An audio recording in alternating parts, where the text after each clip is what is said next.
Hello बच्चों, कैसे हैं आप सब। मैं आशा करता हूं आप सभी हमेशा की तरह बढ़िया होंगे और मजे में होंगे। तो मैं फैज सर और आप सभी का बहुत बहुत स्वागत है आपके अपने चैनल हिंदी मीडियम हब में। तो बेटा, जैसे कि आज क्लास 11 केमिस्ट्री में अपना जो चैप्टर चल रहा है रसायन विज्ञान की कुछ मूल अवधारणाएं, इसका है लेक्चर नंबर 3। लेक्चर नंबर 3 है। ऑलरेडी चैनल पर 2 लेक्चर आ चुके हैं। अगर आप क्लास 11th में इस साल हिंदी मीडियम के किसी भी बोर्ड से पढ़ाई कर रहे हैं और केमिस्ट्री में आपको दिक्कतें हो रही हैं, तो आप बिल्कुल सही जगह आए हैं और यहां पे आपको केमिस्ट्री के सारे डाउट्स क्लियर कर दिए जाएंगे। तो बेटा, पीछे के 2 लेक्चर में हमने कई सारी चीजें ऑलरेडी चैनल पर सीख रखी है। नीचे डिस्क्रिप्शन में टॉप पे मैं प्लेलिस्ट का लिंक दे दूंगा, वहां से जाकर आप इसके पिछले लेक्चर जरूर देख लेना। और साथ ही साथ ये भी कहना चाहूंगा, अगर आपका बेसिक कमजोर है तो बेसिक केमिस्ट्री की जो प्लेलिस्ट है वो भी आपको नीचे डिस्क्रिप्शन में मिल जाएगी। उस प्लेलिस्ट को भी देखिए और अपनी केमिस्ट्री को मजबूत बनाइए। ठीक है बेटा, तो आज का हमारा टॉपिक क्या है? मोल संकल्पना और अणुओं की संख्या। आज हमें 2 टॉपिक कवर करने हैं, एक है मोल संकल्पना, एक है अणुओं की संख्या निकालना। ठीक है, आज के हमारे ये 2 मेन टॉपिक हैं। तो बेटा देखो, इतना और कहना चाहूंगा, अगर आप जीरो हो, आपको कुछ भी नहीं आता केमिस्ट्री में, तो घबराने की जरूरत नहीं है। आप बिल्कुल सही जगह आए हैं भाई। जीरो से हीरो बनाने का काम मैं करूंगा। बस आप चीजों को समझने के लिए वीडियो को बिना स्किप करे अंत तक देखना। तो चलिए फटाफट से स्टार्ट करते हैं और पहले टॉपिक सीखते हैं, मोल संकल्पना।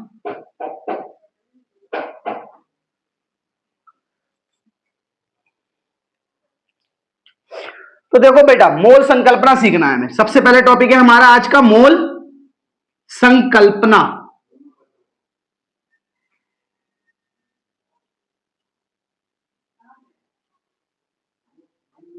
ठीक है, बहुत ही इंपॉर्टेंट टॉपिक है मोल संकल्पना।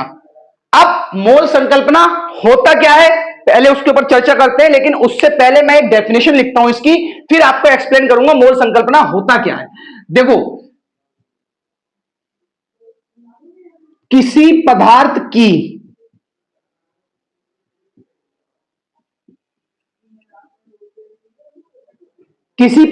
की वह मात्रा जिसमें उतने परमाणु, अणु या आयन उपस्थित हों जो कार्बन के C12 समस्थानिक के ठीक 12 ग्राम में उपस्थित होते हैं, एक मोल कहलाती है। एक मोल कहलाती है। भाई क्या बोला? सिंपल सी मोल की डेफिनेशन है। ज्यादा कंफ्यूज मत होना चीजों में। क्या है? किसी पदार्थ की वह मात्रा, सबसे पहली चीज, किसी पदार्थ की वह मात्रा जिसमें उतने परमाणु, अणु या आयन उपस्थित हो जो कार्बन के C12 समस्थानिक के ठीक 12 ग्राम में उपस्थित होते हैं, क्या कहलाती है बेटा? एक मोल कहलाती है। बस यही इसकी डेफिनेशन है। अब मैं देखो इस चीज को ना थोड़ा सा आपके लिए आसान करता हूं और आपको बताता हूं मोल होता क्या है। समझ रहे हो? जैसे कि अभी आप मार्केट में केले लेने जाओ, आप मार्केट में केले लेने जाओ, आप मार्केट में सेब लेने जाओ, आप मार्केट में दूध लेने चले जाओ, या आप मार्केट में कोई सा ऑयल लेने चले जाओ। मैंने ये 4 चीजें लिखी हैं, केले, सेब, दूध, ऑयल। अब अगर आप मार्केट में केले लेने जाएंगे तो केले जो मिलते हैं वो आपको किस यूनिट में मिलते हैं? दर्जन में। और एक दर्जन में होते कितने हैं बेटा? 12 पीस। एक दर्जन में 12 पीसीज होते हैं। ठीक है। अगर सेब की बात करी जाए तो सेब आपको मिलते हैं मार्केट में किलोग्राम में, और 1 किलोग्राम बराबर 1000 ग्राम के होता है। अगर तीसरे की बात करें दूध की, तो दूध देखो आपको लीटर में भी मिल सकता है और आपको किलोग्राम में भी मिल सकता है। ठीक है, ये भाई बेचने वाले के ऊपर डिपेंड करता है, वो इसे लीटर में बेच रहा है किलोग्राम में। लेकिन मोस्टली जो बिकता है दूध वो लीटर में बिकता है। जिस यूनिट में नापा जाता है वो लीटर का ही होता है, जिसे हम किलोग्राम बोल देते हैं। ऑयल जो आपको मिलेगा मार्केट में वो मिलेगा लीटर में। अब मुझे अब मुझे थोड़ा सा ये बता दीजिए, जो ये केले हैं, केले मैंने बोला 1 दर्जन 12 रुपए के, सॉरी 12 पीसेस 1 दर्जन में। सेब बोला किलोग्राम में मिलेगा, दूध मिलेगा लीटर में, ऑयल मिलेगा लीटर में। अब मुझे आप एक चीज ये बता दीजिए कि अगर मैं किसी फल वाले के पास जाऊं और उससे कहूं कि बेटा मुझे, कि भैया जी मुझे 1 दर्जन सेब दे दीजिए, तो वो 1 दर्जन सेब को ये तो समझ जाएगा कि सेब 12 पीस मांगे, लेकिन क्या वो दर्जन में उसका रेट लगाएगा? वो उन 12 पीस को लेगा और तराजू पर रखकर तोल देगा। अब उसमें जितना वेट आएगा, वो 12 पीस तुम्हारे 3 किलो बैठे, 4 किलो बैठे या 2 किलो बैठे, वो आपसे पर किलो के हिसाब से रेट लेगा। लेकिन केलों में क्या होता है, केले मार्केट में बिकते हैं दर्जन के हिसाब से, यानी कि 1 रुपए के 12 पीस। अगर केले आपके पास 1 रुपए के 12 पीस बिक रहे हैं, फिर केला छोटा हो केला बड़ा हो, लेकिन आपको मिलेगा क्या? वो पीस के हिसाब से मिलेगा। जिस भी दुकान पे आप जाएंगे, चाहे आप बड़ा केला उठा लीजिए या आप छोटा केला उठा लीजिए, जो उनका रेट फिक्स होगा तो वो मिलेंगे आपको 12 ही पीस। ये नहीं है कि जो छोटे केले हैं उनको आपको 12 पीस मिले और जो बड़े केले हैं वो क्वांटिटी कम करने के लिए 6 पीस करके दे दिए जाए, क्योंकि केले तोल से नहीं बिकते हैं। अगर तोल से बिकते तो वो दर्जन में कभी पीसेस मिल ही नहीं पाते। तो कहने का अर्थ क्या है कि यहां पर केले, सेब, दूध, ऑयल सब अलग अलग पदार्थ हैं, ठीक है, अलग अलग पदार्थ हैं। भाई कोई फल है, कोई दूध है, कोई ऑयल है। तो कहने का अर्थ ये ना, इन सबको मार्केट में बेचने के लिए अलग अलग यूनिट में रख दिया गया कि भैया केले जो बिकेंगे वो दर्जन में बिकेंगे, सेब जो बिकेंगे वो किलोग्राम में बिकेंगे, दूध जो बिकेगा वो लीटर में बिकेगा। ऐसा कर दिया गया। अब बारी आती है कि मैंने ये चीज यहां क्यों लिखी? तो भैया मुझे एक चीज बता दो, जो पदार्थ होता है, पदार्थ यानी कि दुनिया का कोई सा भी पदार्थ, तो जो पदार्थ की मात्रा होती है ना, पदार्थ की मात्रा, भाई केले की मात्रा को नापा दर्जन में, सेब की मात्रा को नापा किलोग्राम में, दूध की मात्रा को नापा लीटर में, और ऑयल की मात्रा को भी नापा लीटर में। इसी तरीके से पदार्थ की मात्रा को नापने के लिए हम एक यूनिट का इस्तेमाल करते हैं जिसे बोलते हैं मोल। यानी कि जैसे दर्जन एक यूनिट है, किलोग्राम है, लीटर है, उसी तरीके से मोल भी क्या है बेटा? एक यूनिट है, जिस यूनिट में हम पदार्थ की मात्रा को कैलकुलेट करते हैं कि पदार्थ है क्या। अच्छा, मोल की एक खूबी क्या है ना कि किलोग्राम में हम केवल भारी चीज को तोल सकते हैं। मोल क्या है? मोल पदार्थ की छोटी से छोटी मात्रा को भी कैलकुलेट करके बता सकता है। इसीलिए पदार्थ की मात्रा हमेशा किसमें नापी जाती है? मोल में नापी जाती है। अब भाई इसको चाहे तो आप एक डेफिनेशन इसकी ये भी लिख सकते हैं या करके। एक तो ये हो गई, अभी मैं इसको थोड़ा सा एक्सप्लेन करूंगा।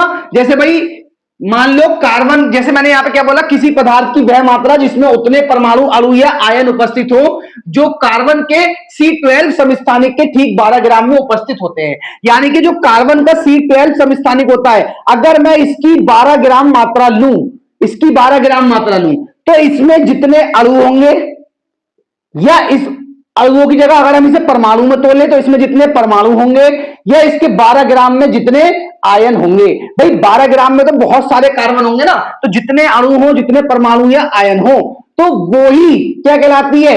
एक मोल कहलाती है। मतलब किसी पदार्थ की मात्रा की तुलना, किसी पदार्थ की मात्रा की तुलना हम इससे कर सकते हैं। क्यों? क्योंकि इस पदार्थ की मात्रा में भी उतने ही अणु या कण होंगे जो कि कार्बन के ठीक 12 ग्राम में उपस्थित होंगे। तो पदार्थ की वो क्या कहलाएगी?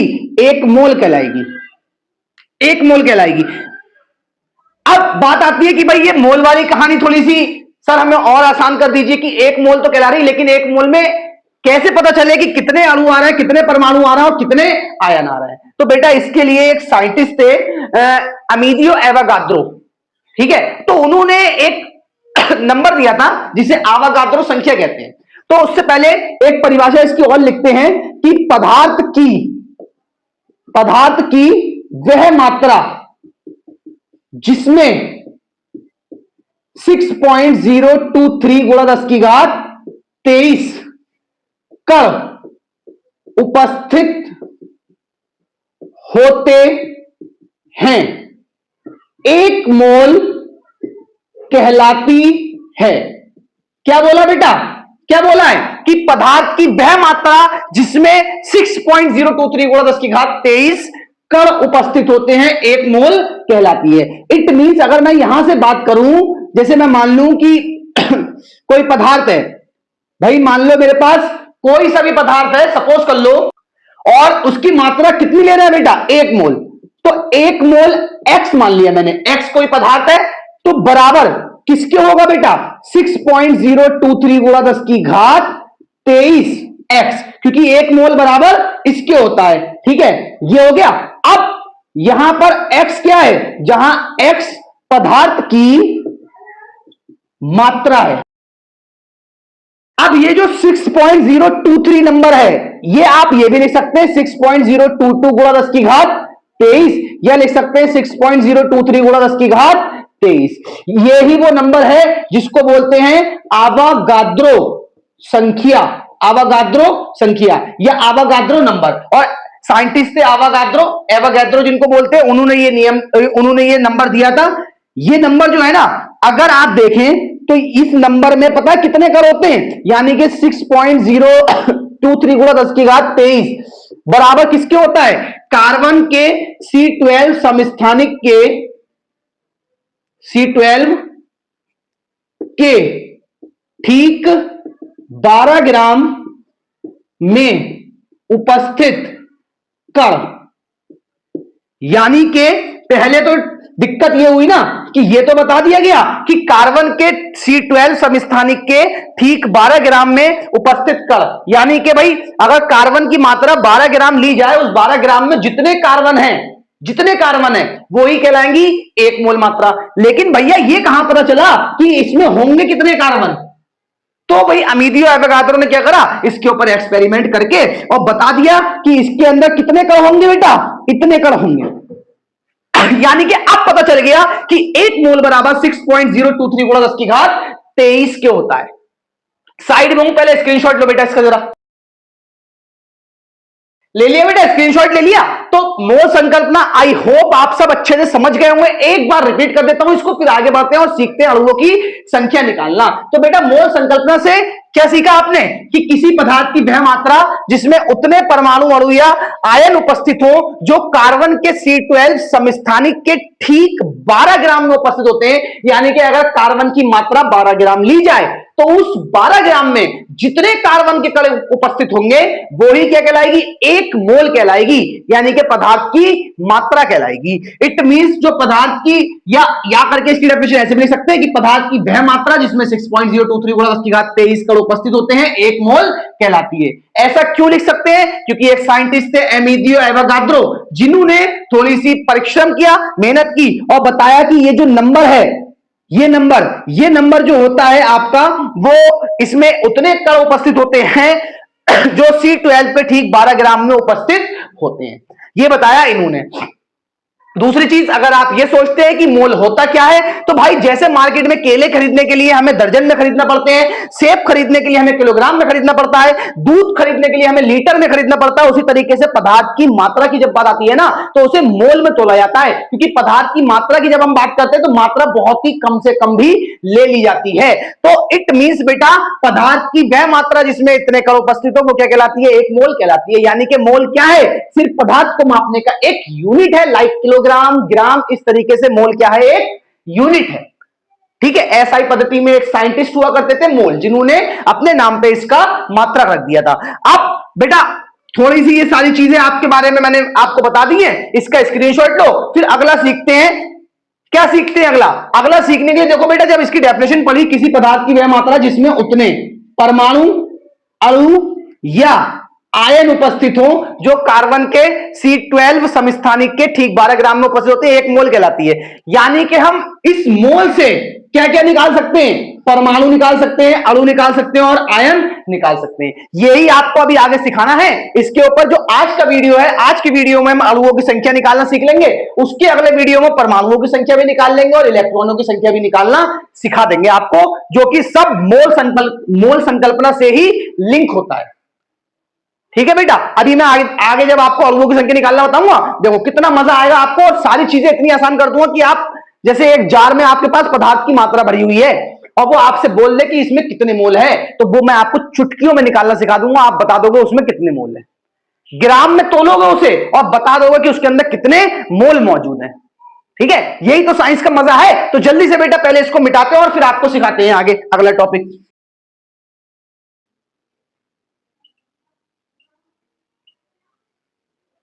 तो बेटा हमारा दूसरा टॉपिक क्या है, अणुओं की संख्या निकालना।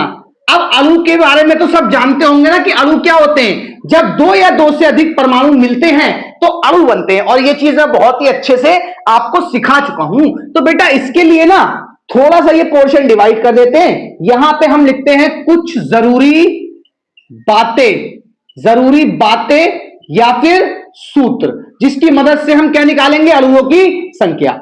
सबसे पहला सूत्र जो काम में आता है वो होता है मोल बराबर ग्राम बटे में अणुभार। ग्राम बटे में अणुभार, क्योंकि अणुओं की संख्या निकालना है तो अणुभार की जरूरत हमें पड़ेगी। दूसरा जो सूत्र आता है वो आता है अणुओं की संख्या बराबर, अणुओं की संख्या बराबर भाई मोल इंटू में 6.023 गुणा 10 की घात 23। मोल इंटू में 6.023 गुणा 10 की घात 23। ये हो गया आपका सेकंड सूत्र। ठीक है, अब बात आती है कि भाई अगला सूत्र कैसे बने। तो बेटा देखो अगला सूत्र कैसे बनेगा, यहीं पे बन जाएगा अणुओं की संख्या बराबर मोल की जगह पे क्या लगा सकते हैं, मोल बराबर ग्राम बटे में अणुभार होता है तो लगा दीजिए। तो मोल की जगह लगा दीजिए ग्राम बटे में अणुभार इंटू में 6.023 गुणा 10 की घात 23। ये हो गया आपका थर्ड सूत्र। अगर चौथे सूत्र की बात करें तो चौथा सूत्र जो आपका यहां पर बन जाएगा वो बनेगा अणुओं की संख्या बराबर। अब देखो भाई ये तो तब काम में आएगा जब ग्राम या किलोग्राम में दे दिया जाए, तब तो हम इससे अणुओं की संख्या निकाल सकते हैं कि उसने बोल दिया ग्राम या किलोग्राम देके। अब बात आती है कि अगर ग्राम और किलोग्राम में ना दे तो वो कैसा देगा तो वो आयतन में देगा। तो यानी कि एनटीपी या एसटीपी पर गैस का आयतन एमएल में बटे में 22,400। ठीक है बेटा, 22,400 इंटू में एन ए बराबर क्या होता है बेटा आपका, इसके नीचे नोट करके लिख दे रहा हूं, एन ए आवागाद्रो नंबर जो कि होता है 6.023 गुणा 10 की घात 23। तो आगे स्पेस ना होने की वजह से अगर आप चाहें ये संख्या लिख सकते हैं, आपके पास स्पेस हो, बोर्ड पे इतना स्पेस ना होने की वजह से मैंने वहां पर एन ए लिख दिया है। दूसरी चीज जो पांचवा फॉर्मूला बनेगा वो क्या बनेगा, वो भी यहीं से बन जाएगा अणुओं की संख्या बराबर। अब अणुओं की संख्या बराबर जो ये सेम फॉर्मूला था एनटीपी या एसटीपी पर गैस का आयतन, अब एमएल की जगह कैसा आ जाए, लीटर में, तो बटे में इंटू में तो जाएगा आवागाद्रो नंबर यानी कि 6.023 गुणा 10 की घात 23 ये लगा देंगे। अब बटे में क्या आ जाएगा, जो ये 22,400 था ना, जब लीटर को एमएल में बदलते हैं क्या करते हैं, ये नीचे नोट में लिख दे रहा, 1 लीटर बराबर होता है 1000 एमएल के। अब थोड़ा सा देखना कि ऊपर क्या था, यहां पे था 22,400, अब एमएल की जगह लीटर आया, लीटर को मैं जब एमएल में चेंज करूंगा तो इंटू में 1000 आएगा, यहां पे आएगा। जब मैं लीटर को एमएल में चेंज करूंगा तो इंटू में क्या आ जाएगा 1000, और ये कन्वर्ट किस में हो जाएगा, एमएल में, तो भाई लीटर खत्म हो जाएगा। तो नीचे संख्या कौन सी है 22,400 इस वाले फॉर्मूले में। अब क्या करा, 2 जीरो से 2 जीरो कैंसिल, एक पॉइंट है, पॉइंट खिसका दो, तो नीचे क्या आया 22.4, तो यहां पे हो जाएगा 22.4। ये आपका पांचवा सूत्र बन गया। अब कहने का अर्थ क्या है, थोड़ा सा पहले सूत्रों को डिवाइड कर देते हैं। ये हो गया आपका पहला सूत्र, ये हो गया आपका सेकंड सूत्र, ये हो गया थर्ड सूत्र, ये हो गया फोर्थ सूत्र, और फिर ये हो गया आपका फिफ्थ सूत्र। जो भी रेड बॉक्सेस में लिखे हैं ये 5 फॉर्मूले, कोई खास नहीं है, मतलब नीचे वाले दोनों फॉर्मूले एक से हैं, बस लीटर और एमएल का यूनिट चेंज करा गया है। ऊपर वाले ये 2 फॉर्मूले एक से हैं, मोल की जगह ग्राम बटे में अणुभार लगा दिया है इसका मतलब अणुओं की संख्या निकालने के लिए हमें सिर्फ 2 फॉर्मूले पता होने चाहिए, एक ये वाला और एक ये वाला। बाकी लीटर को तो एमएल में चेंज कर लेंगे और मोल को ग्राम बटे में अणुभार में हम बदल सकते हैं। ये दो फॉर्मूले मेन है, दूसरा वाला और चौथा वाला।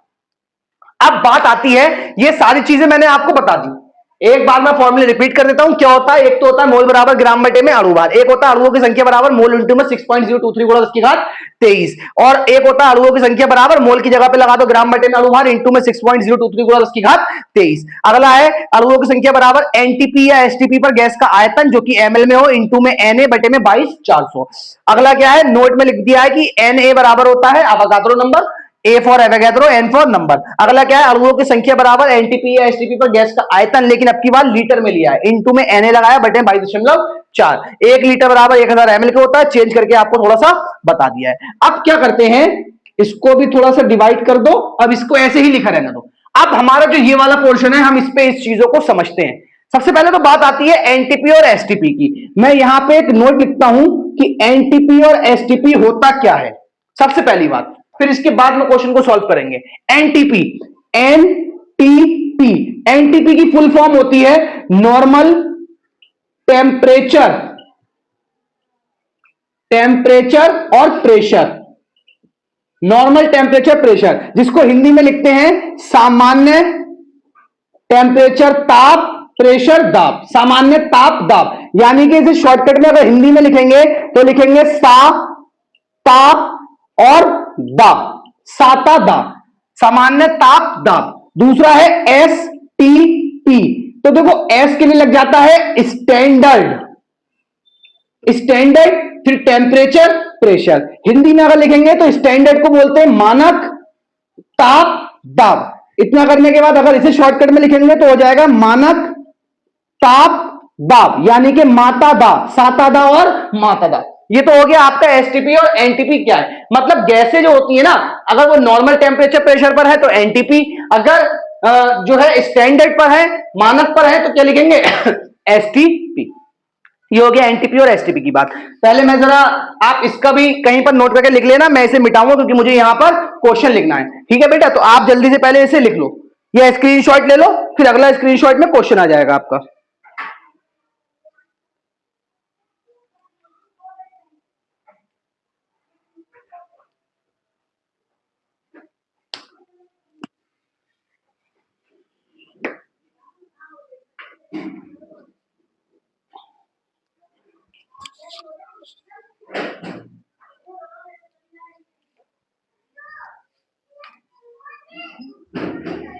देखो बेटा, पहला क्वेश्चन है आपका, निम्नलिखित में अणुओं की संख्या निकालो। निम्नलिखित में अणुओं की संख्या निकालो। भाई एक ही क्वेश्चन में दो क्वेश्चन करते हैं, पहला और दूसरा। अब वो कितने भी ऑप्शन दे दे, एक दे दे, दो दे दे, तीन दे दे, चार दे दे, ठीक है, या फिर यहां पर चार टाइप लिख देते हैं, लो एक साथ चार क्वेश्चन लिख लेते हैं, एक ही क्वेश्चन पे चार क्वेश्चन लिख लेते हैं। क्वेश्चन कौन कौन से, सबसे पहले आप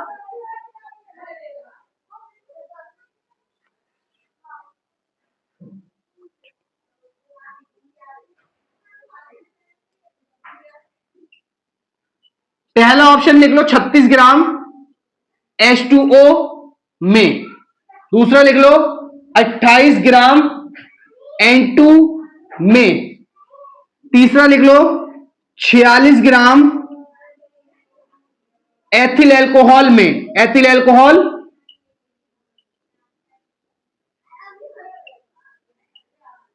में। अगला लिख लो 32 ग्राम O2 में। अब देखो ये चार क्वेश्चन है, एक ही में इंक्लूडेड है। अब इन चार क्वेश्चनों को क्या करेंगे ना, मैं चाहूं तो आपको डायरेक्ट बता सकता हूं किसमें होगा, लेकिन पहले हम इसको क्या करते हैं, निकालना सीखते हैं। सबसे पहली बात, हम थोड़ा सा पोर्शन यहां पे आपका और लेते हैं और थोड़ा सा चीज को समझते हैं। सपोज करो मेरे पास ये एक बॉटल है, ये एक बॉटल है, मैं क्या करा, मैं मार्केट में गया, मैंने बोला जल, मैंने इसके अंदर जल को भर दिया H2O, और मैंने भरने के बाद इसका वेट किया, जो अंदर जल है वो कितना है 36 ग्राम। इट मींस मेरे पास एक बोतल है जिसमें मैंने 36 ग्राम जल भर लिया।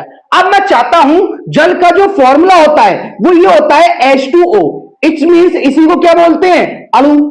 ये एक अणु है क्योंकि ये दो या दो से अधिक परमाणुओं से मिलकर बना है। ये हाइड्रोजन परमाणु से भी बना है और ये ऑक्सीजन परमाणु से भी बना है। अब ये दो या दो से अधिक परमाणुओं से बना है और ये अणु है, तो पता है मोल क्या होता है, मोल क्या होता है, पता लगाना कि 36 ग्राम में इन अणुओं की संख्या क्या होगी। जो इन 36 ग्राम में अणुओं की संख्या होगी वही आपकी कहलाएगी मोल, वही आपकी कहलाएगी मोल। कैसे निकालेंगे भाई, देखो पहला वाला पोर्शन सॉल्व करते हैं 36 ग्राम H2O में। तो सबसे पहले ग्राम वाला जो फॉर्मूला है वो आपका ये लगता है, हमें क्या निकालना है, अणुओं की संख्या। तो हम डायरेक्ट ना सूत्र लगाते हैं, अणुओं की संख्या किसमें, 36 ग्राम H2O भी लिख दो, 36 ग्राम H2O में अणुओं की संख्या, 36 ग्राम H2O में अणुओं की संख्या। सूत्र क्या कहता है, ग्राम बटे में अणुभार इंटू में क्या लगा दो 6.023 गुणा 10 की घात 23, यानी कि आवागाद्रो नंबर। अब क्या करा हमने, ग्राम बटे में अणुभार। अब हमें जरूरत पड़ी किसकी, H2O के अणुभार की। अब भैया अणुभार निकालने के लिए मैंने कई बार बोला है बेसिक केमिस्ट्री सीख लो, क्योंकि अणुभार निकालने के लिए हमें चाहिए होंगे क्या, परमाणु भार। अब इस क्वेश्चन में क्या क्या रिपीट हुआ है, H। अभी तो H का लिख देते हैं, H का होता है 1, O का होता है 16। अब ये परमाणु भार है। अब H2O का हम क्या करते हैं, पहले हम लिख देते हैं H2O का अणुभार निकाल लेते हैं H2O का। तो जब H2O का अणुभार निकालेंगे, इसमें 2 H है, एक का 1 है परमाणु भार, तो 2 का 2 और O का 16, तो अणुभार आ गया 18। देखो अणुभार क्या होता है, जिन परमाणुओं से मिलकर अणु बना है, जिन परमाणुओं से मिलकर अणु बना है उन परमाणुओं के भारों को जोड़ दीजिए और अणुभार बन जाएगा। भाई बस तुम्हें परमाणु के भार पता होने चाहिए। अब इतना करने के बाद में जो हमारा क्वेश्चन चल रहा था वो ये चल रहा था 36 ग्राम H2O में अणुओं की संख्या। तो क्या करते हैं, इसी के नीचे का मैं यहां डायरेक्ट सॉल्व कर रहा हूं, लेफ्ट वाला लिखेंगे नहीं। तो 36 ग्राम H2O में अणुओं की संख्या, ग्राम बटे में अणुभार, तो 36 ग्राम दिया है, 36 लगा दो। अणुभार कितना है 18, इंटू में 6.023 गुणा 10 की घात 23।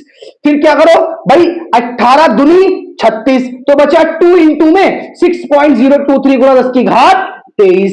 अब 2 से इसी गुणा कर लो, 3 दूनी 6, 2 दूनी 4, 0 का 0, 6 दूनी 12, पॉइंट का पॉइंट, इंटू में 10 की पावर 23। अब जो लोग चाहते हैं कि ये 23 को क्या करें, तो भैया तुम ये कर सकते हो, अगर चाहते हो तो लिख दो 12.046 इंटू 10 की पावर 23, यानी कि 23 बार 0, तो 1 2 3 4 5 6 7 8 9 10 11 12 13 14 15 16 17 18 19 20 21 22 23। 23 बार 0, पॉइंट हटाया, नीचे कितने 0, 1 2 3, 3 0 से 3 0 कैंसिल, बचे 20 0। अब इस संख्या के पीछे लगा दो 12046, इंटू करवा रहे हैं तो 20 0 इसके पीछे, 1 2 3 4 5 6 7 8 9 10 11 12 13 14 15 16 17 18 19 20। इट मींस 36 ग्राम की बोतल में जल के कितने अणु हैं, इतने अणु मौजूद हैं। बोलो अभी भी कोई ऐसा है जो अणुओं की संख्या नहीं निकाल सकता और यह नहीं बता सकता कि 1 मोल बराबर कितना होता है, नहीं बता सकता। भाई मोल मैंने आपको सिखा दिया, अब हम अणुओं की संख्या निकालना है। कैसे, इस 36 ग्राम में कितने जल के अणु मौजूद हैं। तो भैया मैंने बोला कि 36 ग्राम H2O में अणुओं की संख्या, सूत्र लगा दिया ग्राम बटे में अणुभार और फॉर्मूला लगाया, फिर H2O का परमाणु भार की मदद से अणुभार निकाल लिया। अणुभार निकालने के बाद में सारे मान पुट करे, 18 दूनी 36 हुआ, 2 की गुणा मारी, ये संख्या है, इसके पॉइंट आए, 0 बढ़ाए, घातों से घातें काटी और सारी घातों को खोल के लिख दिया। तो कितनी बड़ी संख्या आई, ये जो टोटल मान आया, इतने ही अणु उपस्थित होंगे इस 36 ग्राम की बोतल के अंदर। मतलब जल के अगर मैं अलग अलग अणु लिखूं, 1 H2O 2 H2O 3 H2O 4 H2O 5 H2O, तो वो टोटल कितने बैठेंगे, 36 ग्राम में इतने सारे बैठेंगे, जो कि गिनते गिनते हम तो पागल ही हो जाएंगे। ठीक है बेटा, कितना आसान है। मैंने बोला था केमिस्ट्री बेटा सीधी दिमाग में ठोक दूंगा और ठोक रहा हूं, बस तुम वीडियो को बिना स्किप करे देखते जाना, सिखाने का काम तो मेरा है। तो बेटा साइड में होता हूं, जरा ये पहला वाला नोट कर लो, फिर इसके दूसरे वाले पे चर्चा करते हैं, और दूसरा वाला तो देखते हैं कौन करके दिखा सकता है। तो भैया दूसरा तीसरा चौथा जो भी दिए गए ना यहाँ पे, वो तो हर बच्चा खुद कर लेगा, हर बच्चा खुद कर लेगा। जैसे कि पहला वाला खत्म हो गया, अब मैंने पहले वाले को मिटाया, पहले वाले को मिटाया, ठीक है, ये लीजिए पहला वाला मिटा दिया।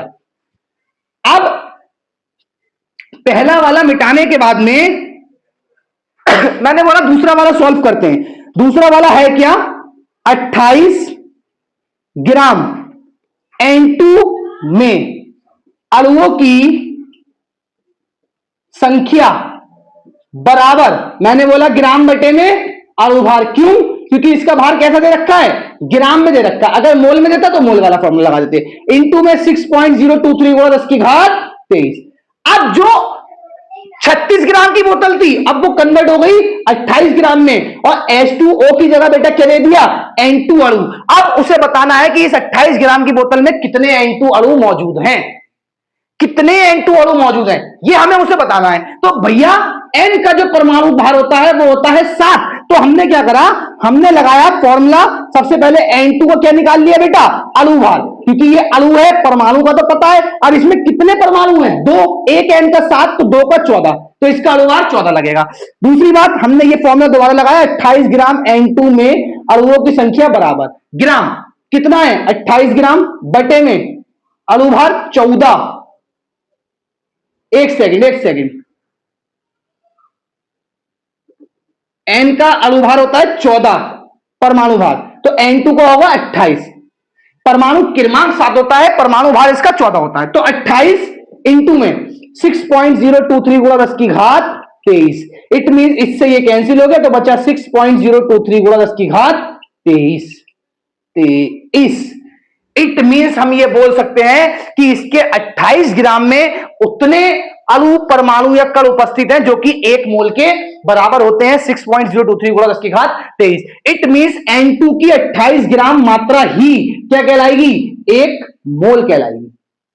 जैसे कार्बन के ठीक 12 ग्राम में, तो N2 के 28 ग्राम में जितने मोल उपस्थित हैं वो ही 1 मोल के बराबर है। क्लियर हुआ? इस तरीके से आप तीसरे वाले का निकालो, एथिल अल्कोहल। एथिल अल्कोहल का जो फॉर्मूला होता है, देखो तीसरे वाले का सॉल्व करते हैं। एथिल अल्कोहल का फॉर्मूला होता है C2H5OH में अणुओं की संख्या, तो अणुओं की संख्या बराबर, फॉर्मूला वही लगेगा, ग्राम बटे में अणु भार इनटू में 6.023 गुणा 10 की घात 23। ये करने के बाद में अब ग्राम बटे में अणु भार, भाई पहले तो इसका क्या निकाल लो, अणु भार। तो C2H5OH का क्या निकालना है हम, अणु भार। देखो कार्बन का होता है 12, H और O का तो लिखा हुआ है, तो 12 दूनी 24, 2 कार्बन है, 5 और 1 6 H है, तो 6 का 6 प्लस O का 16, टोटल हो गया आपका 46।